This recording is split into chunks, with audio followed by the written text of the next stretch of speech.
Dad, something's wrong with my outlets. What do you mean? It just falls out. That's not good. Let's fix it. Hi, and welcome to Dad Fixed It. My name is Eric, and this is my family.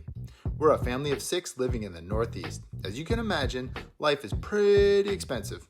To help us out, I try to fix everything I can around our house to help save money. I'm not a plumber, a carpenter, a mason, or an electrician, but I try my best with what I have. Hopefully I can help you fix something and save you a lot of money. Come along on this journey, and let's learn together. Let's fix it. Welcome back, my friends. Today we're going to tackle some faulty electrical receptacles in my son's room. Now, this house is about 50 years old, and truthfully, I don't know how old a lot of these outlets are, but they're starting to fail. They look terrible, so today we're going to replace them with some more modern, better looking, and safer outlets. Let's do it. All right, so a big disclaimer before we start this project.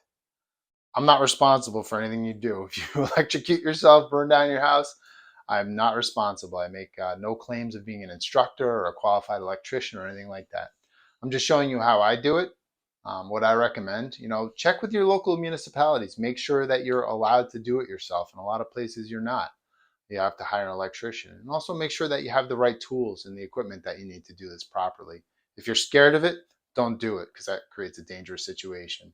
So again, I'm just going to show you how I do it. It's a really simple process. It should only take you about 15-20 minutes to change one outlet if you don't run into any roadblocks or other issues. So let's get started. Here are the tools and materials we're going to need for this job.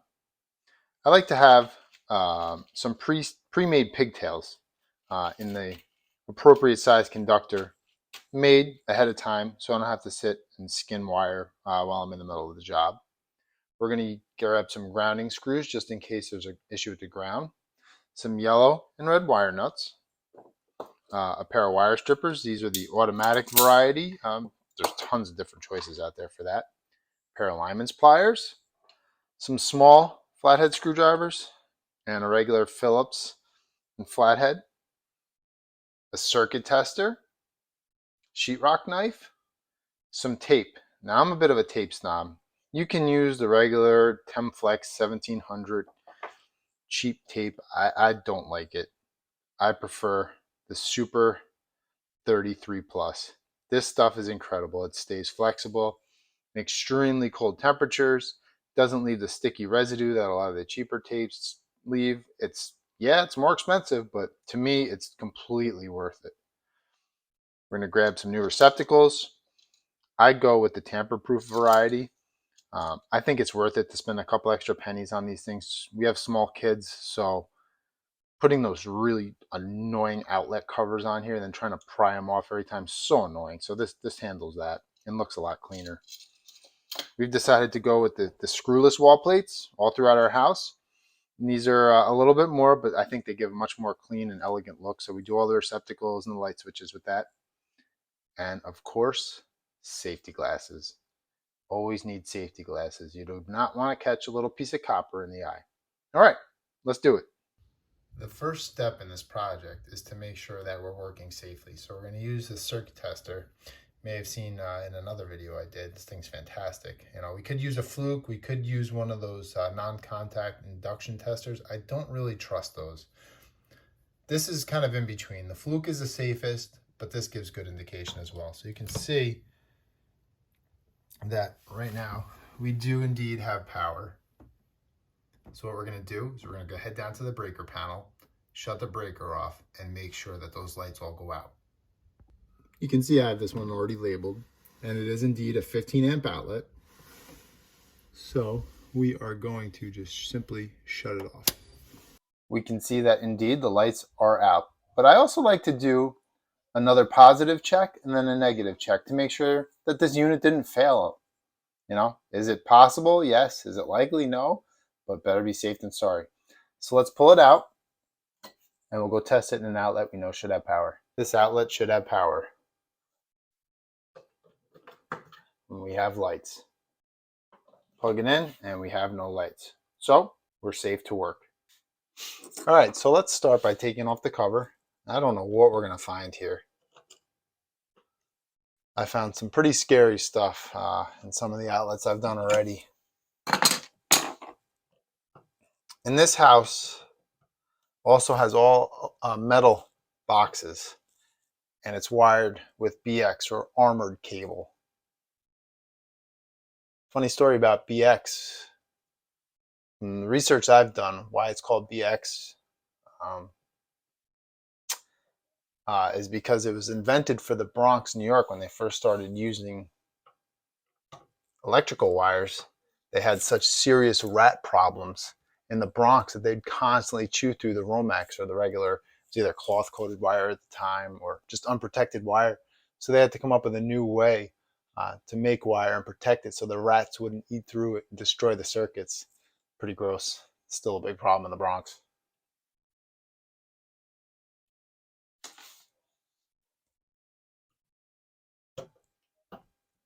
So this outlet has paint on it, all kinds of goodies.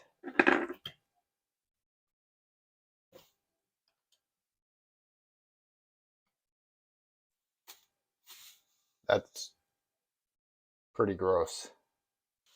Something else I like to do is when I take these out, I like to vacuum all the junk and dust that's in there.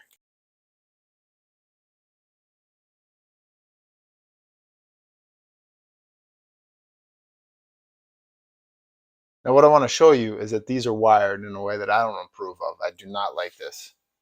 So this is a branch circuit, and what it does is it goes down and feeds the next outlet.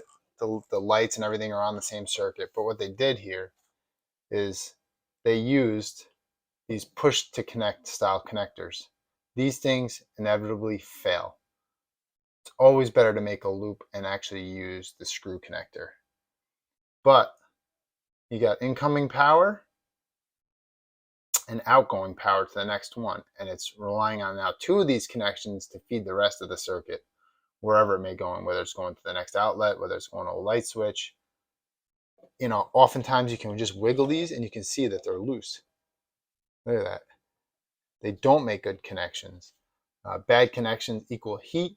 Heat equals fire and bad things.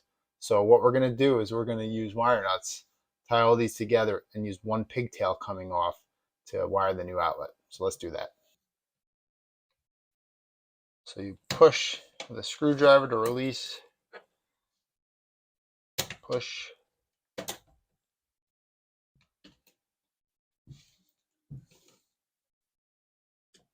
Push. And push. Oh, these are so terrible. Push. And then we'll release our ground.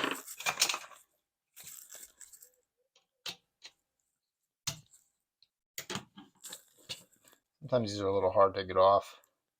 You gotta take this screw entirely out. Or sometimes it's easier to just clip it off and start fresh. All right. So you do have a good ground in this box, so I'm happy about that. And with metal boxes and BX, oftentimes the older stuff, the actual metal armor shielding on the outside was the ground. So the clamp that they use, the connector, the BX connector, should be solidly connected to the box. And then you have to actually run a ground to the box for ground continuity.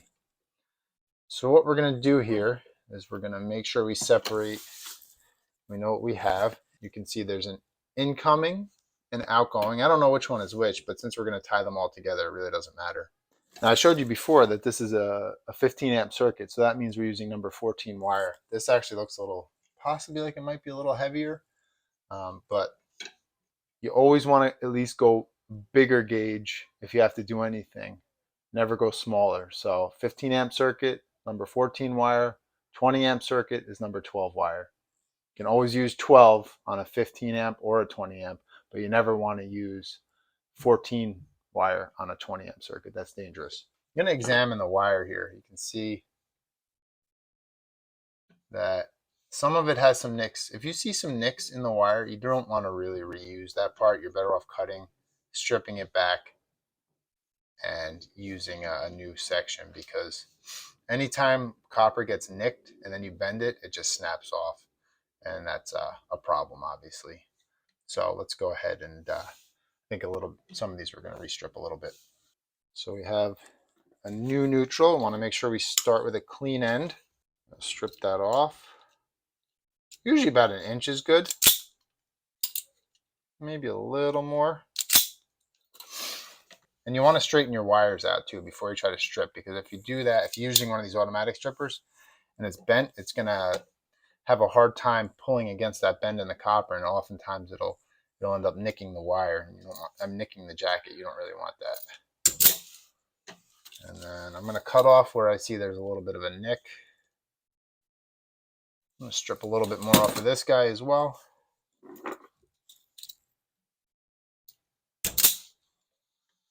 And then we will take our new neutral, put all three together. You know, there's a lot of different opinions about this. I'm kind of old school with this. I like to twist things together anytime I'm using a wire nut, so that, God forbid, the wire nut comes off, or next time you're using it, all the wires stay together. This isn't something that's going to have to be serviced often, or hopefully ever.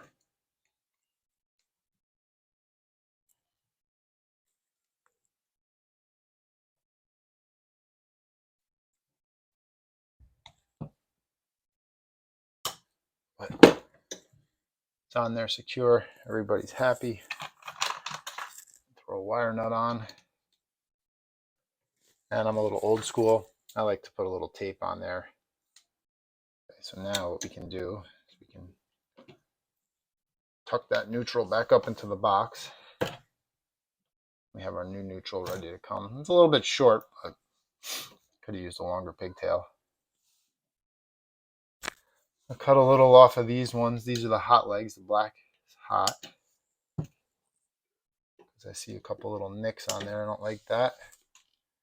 Straighten them out. And this to a U. Put these all together.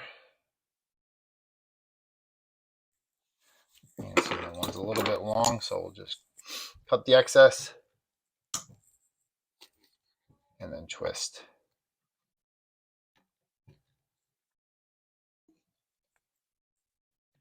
And that way, if a wire nut ever came off, I mean, obviously that would be bad if the hot leg is exposed by itself, but the circuit's intact. It's not relying on the wire nut to maintain connection.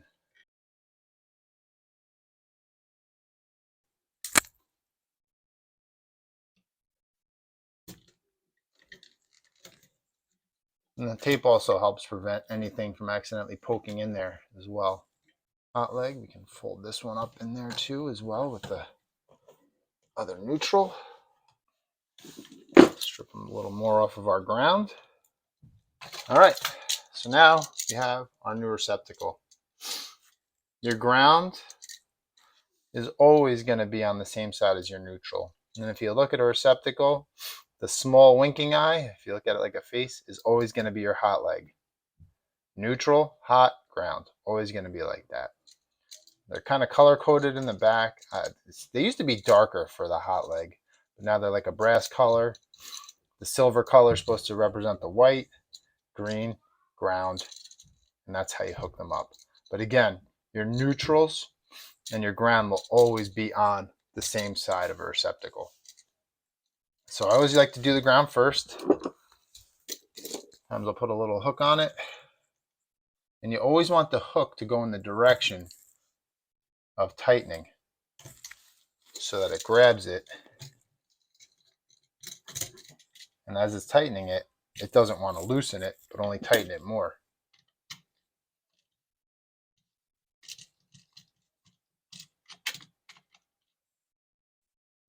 And again, you want to go in the direction of tightening.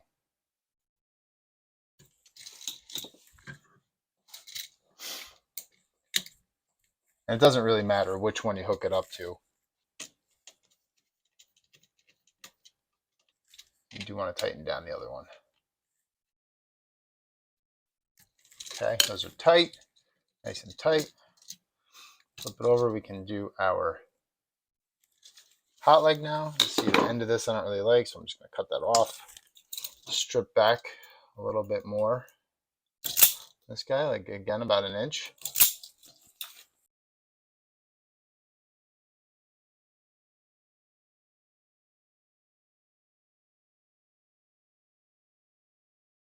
I like to just, of course, go back over it one more time, make sure everything's tight. You don't want to kill this stuff because you will break. It's just plastic. You will end up breaking the housing if you over tighten. Now here's an old school thing that I do too. A lot of people don't do this, but especially since this has metal boxes, if you unscrew this outlet and you wiggle it around, you can very easily touch the bare hot leg screw right to the box. And that will short. You'll get a nice big pop in your face. You'll trip your breaker, and it's a little scary. So I like to just make sure you don't go over the top of the screw. But I like to just put one wrap of tape around the outlet to protect everything.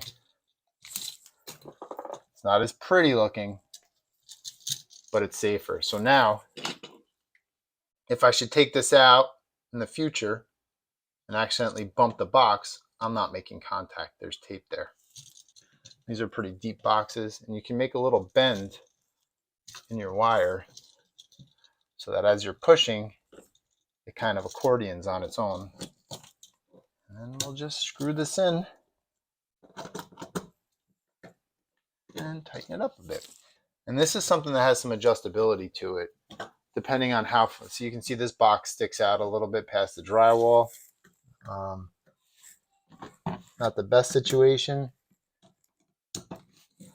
So we're probably going to screw this one all the way back so that we can get it to sit flush. Sometimes if it's recessed, you don't want to run the screws all the way back because you'll end up sucking the outlet too far in behind the drywall. And then when you snap your cover plate on, the outlet will be recessed, not flush. It'll look messed up. So you kind of got to play around with it a little bit to see, what your situation calls for.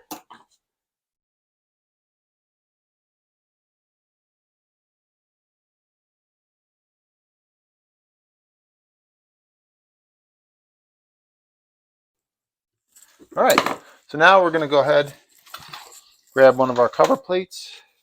It says wall side right there, and it'll tell you top. You want to keep it consistent and make sure that you're following those instructions. So this will go right around this guy.